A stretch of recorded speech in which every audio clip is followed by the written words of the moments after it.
Me ka sani akan manzo, me za ka ce akan manzo, waye ya zamsilar rahama, guntali kai ku ce manzo. Ku dai a son ma'aiki na in yai hani ku kakkami, ɗa'a da bin umarni nai, zancen zakar ku zazzani, bauta akan shari'arsa, dole mu ne mu ɗaɗɗame ƙugu mu daina yin wasa in dai a da son manzo. Me ka sani akan manzo, me za ka ce akan manzo, me ka sani akan manzo, me za ka ce akan manzo, waye ya zamsilar rahama, guntali kai ku ce manzo. Me ka sani akan manzo, me za ka ce akan manzo, waye ya zamsilar rahama, guntali kai ku ce manzo. أعوذ بالله من الشيطان الرجيم. بسم الله الرحمن الرحيم. الحمد لله رب العالمين، والصلاة والسلام على أشرف المرسلين سيدنا محمد وعلى آله وصحبه أجمعين، ولا حول ولا قوة إلا بالله العلي العظيم. السلام عليكم ورحمة الله تعالى وبركاته. masu sauraro da masu kallonmu, barkanmu da sake kasancewa tare da ku a cikin darasinmu na hudu a littafin dawwamammen haske, annabi Muhammad sallallahu alaihi wasallama abin tinkafan talikai, littafin shehin malami Fathullah Gulen. A darasin da ya gabata mun yi bayani ne akan muqaddiman da marubucin littafin yayi, wato darasinmu na uku mun karkare bayani akan dalilai da kuma hanyoyi da marubucin zai bi domin kawo mana irin abubuwan da suka shafi rayuwar annabi sallallahu alaihi wasallam. A darasinmu na farko da muke bayanin abin da littafin ya kunsa, bayan muƙaddima akwai shimfiɗa da shehi ya yi. Shimfiɗan nan ya kira sa da ci suna annabi sallallahu alaihi wasallama shine annabin da aka aiko domin ya zamo rahama ga talikai. A ciki ya yi bayani ne akan abubuwan da suka shafi dalilai da hujjoji da suke nuna annabci na annabi Muhammad sallallahu alaihi wasallam. Don haka daga yau za mu fara daga wannan shimfiɗa. Muna roƙon Allah subhanahu wa ta'ala ya sanya mu dace mu gabatar da abin da shine zai zama mai fa'ida ga al'umma baki ɗaya. Babu shakka kafin zuwa annabi sallallahu alaihi wasallama duniya tana cike ne da duhu mai tsanani, amma duhu ne wanda tsananinsa yana nuna alama ne na cewa alfijir ya kusa ketowa. Duhu ne da yake ɗauke da albishir na cewa annabi sabo na nan na zuwa. Idan dai har duniya ta lalace ta kai irin wannan taɓarɓarewa, to alama ne da ke nuna cewa haske da nasara da samun mafita suna gab da bayyana. Da haka wannan wato albishir din ya shiga zuwa mafi yawan kunnuwa da zukata da yawa. Mutane ma sun fara magana akan annabin da za a aiko a wannan zamani. Suna gaya ma junansu suna cewa lallai ya kamata da ya bayyana to mu yi gaggawan zuwa gare shi, mu je mu yi imani da shi ko mu taimaka mashi. Dukan zukata a wancan lokacin kusan haka suke. Duka kowa yana fatan ina ma zai samu nasara, ina ma zai zamana ya haɗu tare da annabi sallallahu alaihi wasallam, domin annabi sallallahu alaihi wasallama shine kawai ake tunanin cewa zai samar da mafita ga wannan duniyar. Iyaye maza da mata duka kowa yana fatan a ce wannan annabi ya fito ne daga tsatsansa. Saboda haka ne ma da yawan mutane suka sanya wa 'ya'yansu suna Muhammad, saboda ya zo a cikin littattafai waɗanda suka gabata cewa lallai sunansa zai zama Muhammad ne ko Ahmad. Da haka mutane da yawa suna tururuwan sanya wa ɗansu wannan suna, saboda suna fatan ya zama ɗansu ne. Sai dai fa shi wannan annabi sallallahu alaihi wasallama ba da su sa suna ne kawai ba, dole ne ya fito daga cikin mafi tsarkin tsatsan da zai fara daga annabi Ibrahim da Ismail alaihi salam, ya ƙare da Abdulmutallabi zuwa Abdullah. Da haka zukata suna jiran wannan haske ne ta wannan hanyar, ma'ana tsarki irin na annabi Ibrahim da annabi Ismail, da tsarki irin na Abdul Muttalib da Sayyidina Abdullah, irin wannan tsatson ne ya kamata annabi zai zo ta ciki ta wannan hanya. Don haka duk wasu alamu da duk wasu abubuwan da suke faruwa na yau da kullum suna bishara ne akan cewa ya fa kusa zuwa. Wannan duhu da ake ciki ya kusa yayewa, alfijir ya kusa ketowa.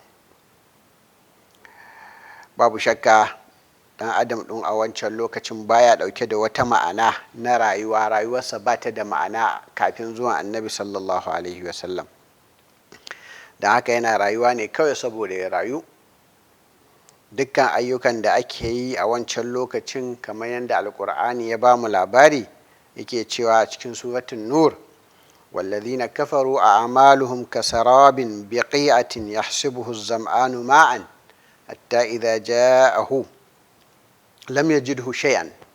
Ma'ana waɗanda suka kafirce, ayyukan waɗanda suka kafirce kaman irin kawarweniya ɗin nan ne, ko abin da ake kira da fitsarin shaidan wanda kake hangowa daga nesa ka zaci cewa wato ruwa ne, da ka je gurin sai kuma ka samu ba komai ba. Haka rayuwar mutane take a lokacin. Duk wani abu da ka hango shi da kima sai ya zama na kawai a kwakwalwanka ce hakan yake sunantuwa, amma da ka je za ka samu wannan abin ba haka yake bane. Haka tunani da zukatan mutane gaba ɗaya duka suna nan a irin wannan tsarin. Dalilin haka ne Allah subhanahu wa ta'ala yake faɗi cewa auka zulumatin fi baharin lujjiyun yarshahu maujin min fawqihi sahab zulumatun ba'daha fawqa ba'd idza akhraja yadahu lam yakad yaraha. Ma'ana yadda duniya take a wancan lokacin kamar irin wannan tashbihi ne da Allah subhanahu wa ta'ala yake bayani, yake ce kaman duhu ne mai yawa a cikin duhun kogi, a cikin duhun cikin kogi, ga duhun gari ga kuma duhun cikin kogi, sannan kuma a cikin kogi din ga wani wato kumfan kogi ya rufe saman duhun, shi ma wani duhun yake, haka ma wani kumfan ma ya rufe wannan kumfan, sannan a sama ga giragizai nan su ma cike suke da duhu. Ba ka iya cewa duhu ne a saman duhu da saman duhu. Don haka idan ma mutum ya fito da hannunsa yana so ya ga haske, ya ga hannunsa ba zai iya gani ba saboda duhun ya yi yawa. Haka ɗan adam ɗin wancan lokacin yake rayuwa kafin zuwan annabi sallallahu alaihi wasallam. Duka wannan yana nuna irin yadda zamanin ya lalace, ɗabi'u suka gurɓace, sifa na ɗan adam na fidira ma suka canza, suka koma wani abu daban.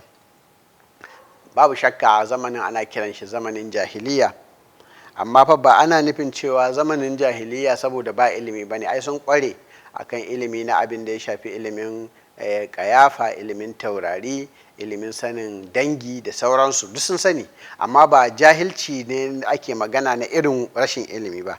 Ana magana jahilci ne wanda da ke dauke da ma'anan kafirci, jahilci ne wanda kishiya ne na imani da kadaita Allah subhanahu wa ta'ala. Shi yake cewa ba na son in bata lokacinmu lalata mana jawin da za mu rayu a ciki, wato jawin rayuwar annabi, in kawo wasu abubuwa da suka faru na zamanin jahiliya wanda bata mana jawin zasi ce. Amma dai duk da haka dole ne in kawo wasu alamu da suke nuna taɓarɓarewan wannan zamani da yake kafin annabi sallallahu alaihi wasallama, domin zai yi nuni zuwa ga munanan ɗabi'u da al'adu waɗanda suka yi muni kwarai, wanda su ne suka kai ƙololuwansu kuma suka sa babu shakka dole wannan ya zamo lokaci ne da annabi sallallahu alaihi wasallama zai zo ya bayyana. Kuma idan muka fahimci irin halin da ake ciki ne za mu san falalan wannan annabin sallallahu alaihi wasallama, za mu san ta yaya ne ya zama rahama ma ga talikai baki ɗaya. Babu shakka Allah subhanahu wa ta'ala ya aiko shi a matsayin rahama ne. Za mu fahimci wannan rahaman ne idan mun duba mun ga irin yaya zamanin nasa yake, yaya mutane suka kasance a lokacin kafin ya zo. Lallai zuwa annabi sallallahu alaihi wasallama ni'ima ce babba a cikin ni'imomin da Allah subhanahu wa ta'ala ya matalikai. Falala ce mai girma da kyautatawansa daga Allah subhanahu wa ta'ala. Wannan nema Allah subhanahu wa ta'ala yake mana nuni zuwa gare shi a cikin surati Ali Imran. Allah yana cewa laqad manna Allahu 'alal mu'minina iz ba'asa fihim rasulan min anfusihim yatlu alaihim ayatihi wa yuzakkihim wa yu'allimuhumul kitaba wal hikma. Ma'ana lallai Allah maɗaukakin sarki ya yi muminai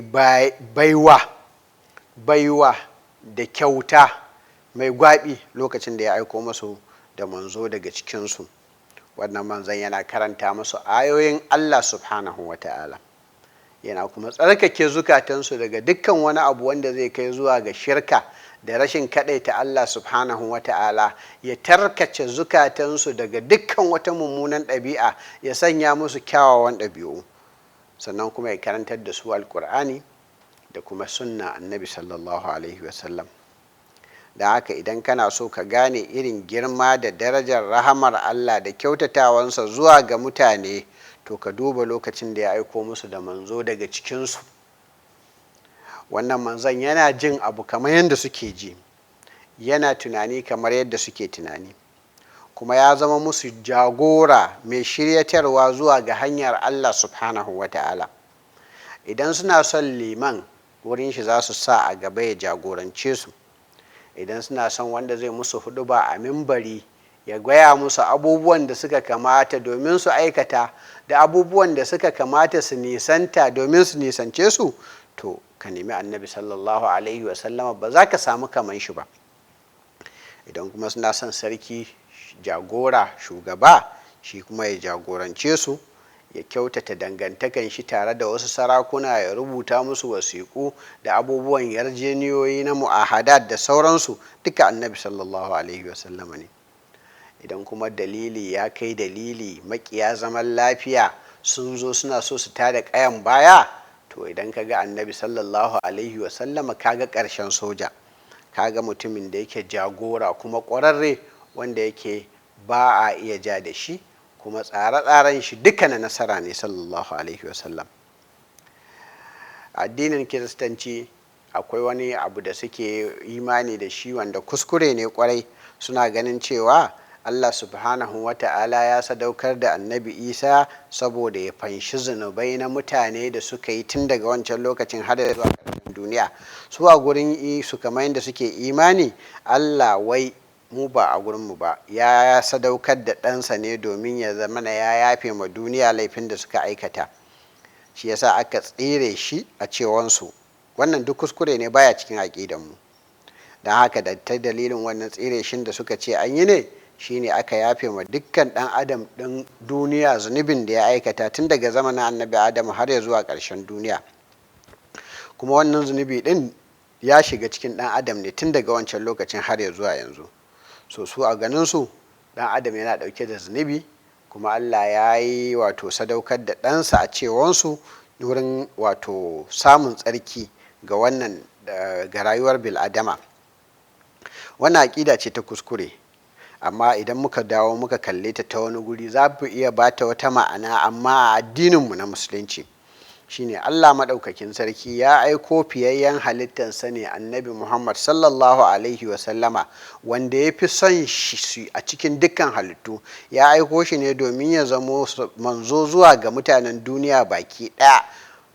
Ya zamo aikinsa shine ya hana mutane aukawa zuwa ga halaka da cutarwa, ya fitar da su daga ɓata da karkata da girman kai, ya sanya su a cikin hanya mai kyau, gudun kar su lalace, kar su ruɗe, ya ɗaukaka girmansu zuwa cikakken ɗan adam wanda yake ya san ma'anan zuwansa wannan duniya, ya kuma sai aiki saboda wannan ma'anan. Saboda haka ne shahararren mawaƙin nan Ibrahim Haƙƙi yake bayyana irin yadda annabi sallallahu alaihi wasallama ya zo a matsayin mutumin da ya zo domin ya gaya wa 'yan adam baki ɗaya wani wato taska da yake cikin zuciyarsu, wato su san ubangijinsu subhanahu wa ta'ala. Da haka zuciya ita ce babban taska wacce take ɗauke da ma'anoni masu yawa. Idan dai har mun sani a cikin hadisi cewa sama da ƙasa gaba ɗaya ba su yalwaci Allah subhanahu wa ta'ala ba in banda zuciyan ɗan adam, to daga nan za mu san cewa babu wasu littattafai ko hankula ko tunani ko falsafa ko balaga ko fasaha ko azanci ko sammai ko ƙasa ko dukkan halittu da za su iya kiyaye ubangiji subhanahu wa ta'ala in ba wannan zuciya wacce ta saurari Allah ta kuma wato gabatar da abubuwa da ya kamata ba, za ta gabatar da shi ne daidai da fahimtanta. Saboda haka zuciya tana da kunni wanda take tana da bayanin da kunnuwa ba sa iya ji ba, ko kuma ba su taɓa ji irin wannan bayanin ba. Haka babu wani balaga ko wani fasaha da ya kai irin wannan balagar da wato zuciya take da shi. Don haka ɗan adam dole ne ya aiki domin ya shiga cikin zuciyarsa, ya yi tafiya mai tsawo domin isa zuwa ga kyakkyawar manufa wanda Allah subhanahu wa ta'ala sa dalilin haka ne ya aiko annabi sallallahu alaihi wasallama zuwa gare su. Babu shakka Allah ya aiko annabi domin ya karanta wa ɗan adam a dukkan inda yake ayoyin Ubangiji, ya kuma bayyana musu mu'ujizozi saboda su san cewa yaya suke a hakikaninsu, ɗan adam ya yake a hakikaninsa.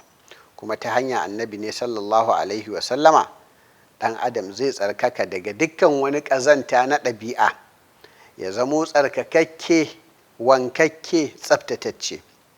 Da haka ne zai girmama matsayin duniya na jiki daidai gwargwadon yadda yake, da kuma matsayin zuciya da na ruhi. Daga haka sai ya zamana ya ɗaukaka a gaba ɗayansa.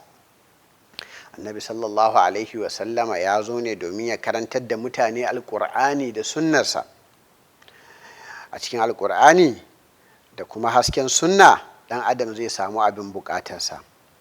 A ciki akwai bayani akan al'amuran da suka shafi lahira da kuma abubuwan da za su kai zuwa ga ina ne ɗan adam zai samu makomansa.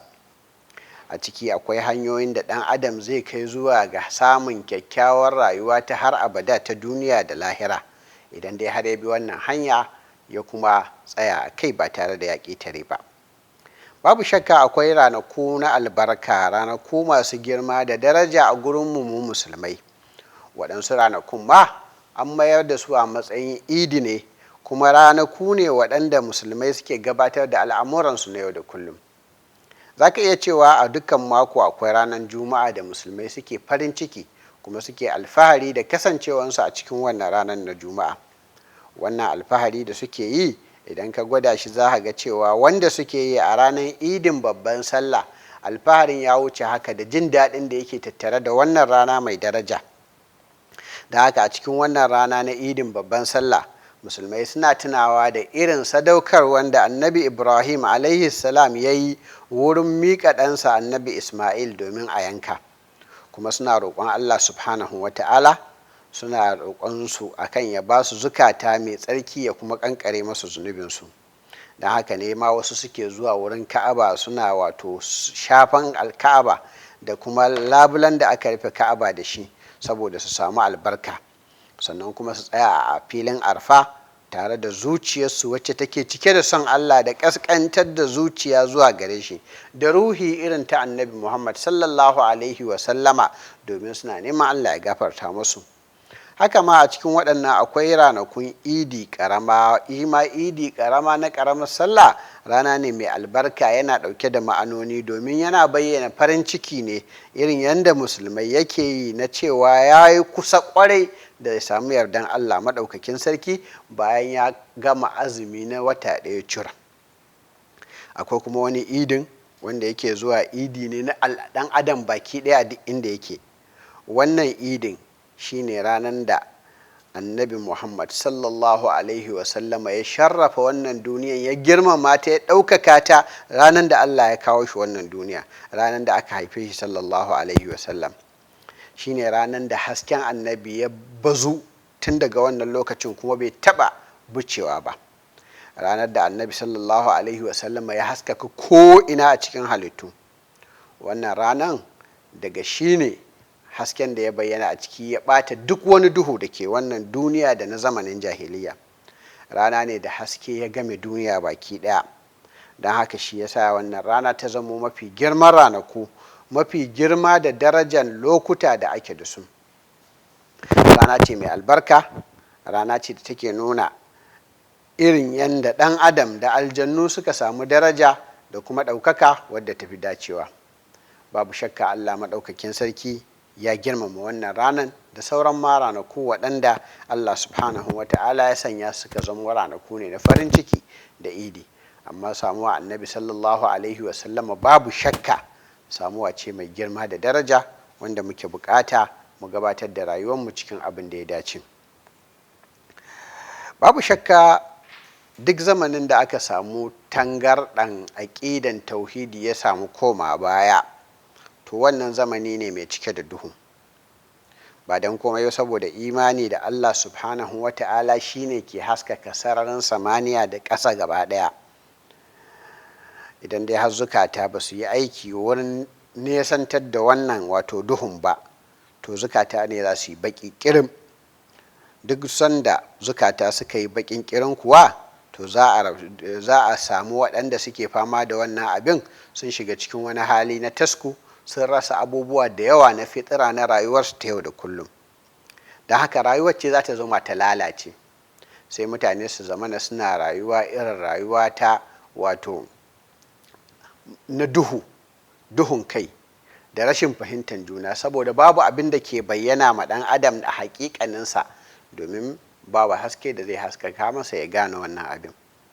Don haka a cikin irin wannan zamani, in an samu irin wannan gurɓacewa na ƙa'idojin addini da kuma abubuwan ci gaba, an canza addinai gaba ɗaya wanda Allah subhanahu wa ta'ala ya aiko annabawa da shi, babu abin da ya saura sai 'yan ƙanƙanin mutane waɗanda su ne suke kan addini, kuma addinin ma da suka yi imani da shi babu haƙiƙaninsa, kawai da irin mutumin nan ne da wa'inda Allah subhanahu wa ta'ala ya ƙara musu haske sun san dai cewa abin da suke yi ɗin nan ba addini ba ne, akwai addinin amma ina yake ba su san ina yake ba, sun koma suna bautan Allah subhanahu wa ta'ala, suna ambaton sufofinsa kyawawa, amma ba su san menene aikinsu ba, menene kuma ya kamata su gabatar a matsayinsu na bayi. A wannan lokacin mushrikai suna bauta ma gumaka, suna yin allolinsu su cika ka'aba, suna kuma alfahari da wannan ibadan da suke yi, suna kuma samun wai sauƙi a cikin zukatansu idan sun yi haka. Waɗanda kuma suke da ilimi a ciki su suna cewa su fa ba za su bauta ma gumaka ba, suna gumakan nan kawai sun sa su ne domin su zama tsani tsakaninsu da Allah maɗaukakin sarki. Alkur'ani mai girma ya yi mana ishara zuwa ga abin da suke faɗi, suna cewa ma na'buduhum illa liyuqarribuna ila Allahi zulfa, ma'ana ba fa bauta ma waɗannan gumaka da kuke gani muke yi ba, muna bauta musu ne kawai saboda su samu su kusanta mu zuwa ga wani kusanci, zuwa ga wani daraja na gurin Allah subhanahu wa ta'ala. Don haka su ba gumakan suke bauta ma ba, kuma fa akwai masu bautan gumakan, amma su suna yi ne saboda su zama tsani. Kuma wannan yana nuna cewa babu shakka yin bauta wani fitira ce da Allah subhanahu wa ta'ala ya samar a cikin zuciyar ɗan adam, wanda a wannan lokaci na zamanin jahiliya an ha'inci wannan fitiran, an yi mummunan amfani da wannan fitiran a hanyar da bata dace ba. Amma in ba haka ba, ta yaya ɗan adam mai daraja da girma zai bauta ma dutse ko bishiya, ko kuma ya bauta ma turbaya ko wata ko rana ko tauraro?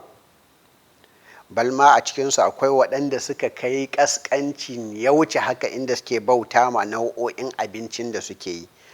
Mutum ya yi gunki ta alewa ko ta wani dabino ko wani abu na kayayyakin jin daɗi ko cikui, amma kuma yana bauta ma wannan abin, amma da zarar yunwa ta ƙalubalance shi sai ya karya wannan abin da ya kira a matsayin ubangiji ya ci, wato idan ya ji yunwa.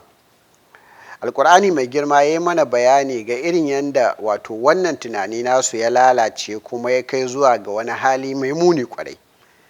Allah subhanahu wa ta'ala yana nuna yadda gurɓacewan tunani da fahimta ta same su, yana cewa wa ya'buduna min dunillahi ma la yadurruhum wa la yanfa'uhum wa yaquluna ha'ula'i shufa'auna indallahi wa la tunabbi'una Allah bima la ya'lamu fis samawati wa la fil ard subhanahu wa ta'ala amma yushrikun. Ma'ana suna bauta ma wani wanda ba Allah ba subhanahu wa ta'ala, abinda ba zai iya cutar da su ba kuma zai iya amfanar da su ba. Suna cewa waɗannan fa su ne za su cece mu a gurin Allah. To tambaye su mana, shin za su ba wa Allah labari ne abinda wani abu wanda shi bai sani ba a sama ko a ƙasa? Allah subhanahu wa ta'ala ya tsarkaka gabarin duk wani abu da suke hada shi da shi wurin bauta. Wannan a suratu Yunus kenan. A cikin suratu Zumar kuwa Allah maɗaukakin sarki yana cewa ala lillahi ad-dinul khalis والذين اتخذوا من دونه أولياء ما نعبدهم إلا ليقربونا إلى الله زلفى إن الله يحكم بينهم فيما هم فيه يختلفون إن الله لا يهدي من هو كاذب كفار. معنى babu shakka addini na gaskiya na Allah subhanahu wa ta'ala ne shi kadai. Su kuwa waɗanda suke bauta ma waɗanda ba Allah ba suna cewa ai ba ma bauta musu sai domin kawai su kusanta mu da wani irin kusanci zuwa ga Allah maɗaukakin sarki. To mu sani cewa lallai Allah zai yi hukunci a tsakaninsu a cikin abubuwan da suke saɓani a kai. Lallai Allah baya shiryatar da mutane maƙaryata masu yawan kafirci. Sannan kuma suna ƙoƙari su samar ma wannan tunani nasu na bauta na ƙasƙanci da suke yi, bauta ma dutse da bishiya da makamantansu, suna ƙoƙarin su samar ma kansu da uzuri na tunani, suna cewa ai suna da wani uzuri, uzurinsu shine su ma fa ba su ne farau ba, sun samu iyayensu ne a farko suna bauta ma waɗannan abubuwa su ma suka bi su.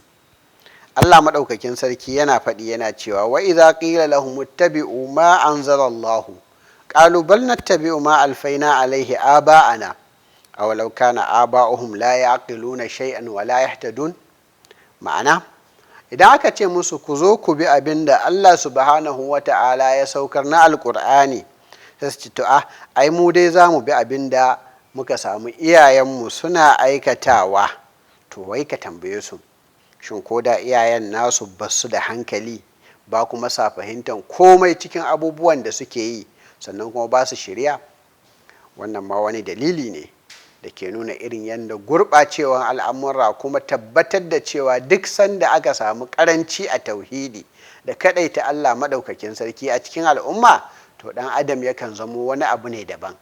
Hankalin da Ubangiji subhanahu wa ta'ala ya bashi ya mayyaze shi akan sauran halittu sukan koma zuwa wani yanayi mara kyau, saboda zai yi amfani da su ne a cikin al'amura waɗanda ba su dace ba. Wannan ita ce sifa ta farko wanda yake suke bi, ma'ana suna yin biyayya ba tare da sun yi tunani ba. To idan iyayenka sun kasance a cikin kuskure kai ka bi su? Idan jagororinka sun kasance a cikin abubuwan da bai daidai da ɗan adam ba kai ka bi su? Menene dalilin da ya sa Ubangiji subhanahu wa ta'ala ya baka hankali da tunani da ba za ka yi aiki da su wurin ci gaba da samun nasara ba? Babu shakka ɗan adam bai kamata ya miƙa gaba ɗaya ragamansa wurin biyayya ba tare da aiki da hankali ko kuma sanya tunani ba. Wannan shine abin da musulunci ya zo ya karantar da mu, ya kuma tsaya tsayin daka wurin faɗakar da mu domin ci gaba da kuma samun nasara. Cikin abubuwan da suke faruwa munana idan aka rasa tauhidi, za ka samu irin yadda alkur'ani ya ba mu labarin abubuwan da suka faru a zamanin jahiliya, na irin yadda mutane suke yin wani katobara. Mutum Allah subhanahu wa ta'ala ya ba shi ya mace da ranta ya haƙa rami ya binne, saboda kawai yana ganin cewa wai wannan ƙazanta ne ko kuma za ta jawo mishi aibi ko kuma yana shiga cikin talauci. Allah maɗaukakin sarki yana faɗi a cikin suratul nahl yana cewa wa iza bushira ahaduhum bil untha dhalla wajhuhu muswaddan wa huwa kadhim yatawara min al qaumi min su'i ma bushira bih ayamsukuhu ala hunin am yadussuhu fit turab ala sa'a ma yahkumun. Ma'ana idan an yi ma ɗaya daga cikinsu albishir cewa kai fa an haifa maka ya mace, sai fuskansa ya yi baƙin ƙirin, ya shiga cikin baƙin ciki da damuwa. Baƙin ciki da damuwa ɗin nan yana tunanin shin wai zai koma ne ya kulla kanshi a ɗaki ya daina fita cikin jama'a gudun kara a rinka nuna shi ana aibata shi cewa uban ya mace, ko kuwa a'a zai ɗauki ma'ana ya zauna cikin ƙasƙanci, ko kuwa zai ɗauki wannan 'yan macen ne ya saka ta a cikin rami. Duka dai abubuwa ne na baƙin ciki, sai ya zaɓi ɗaya, ko dai ya fito a aibata shi ko kuma ya ɗauki yarinyar ya haƙa rami ya binne ta ko ya kashe ta. Duka waɗannan sun faru.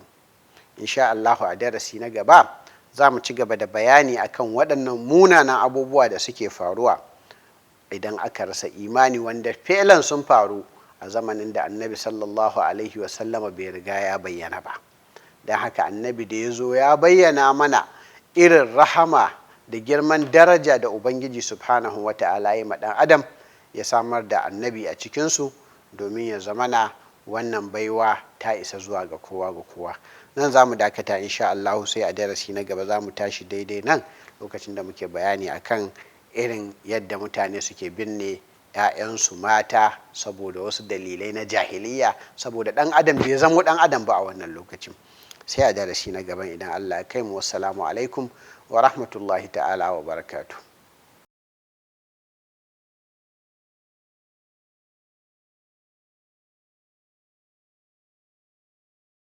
Me ka sani akan manzo, me za ka ce akan manzo, waye ya zamsilar rahama, guntali kai ku ce manzo.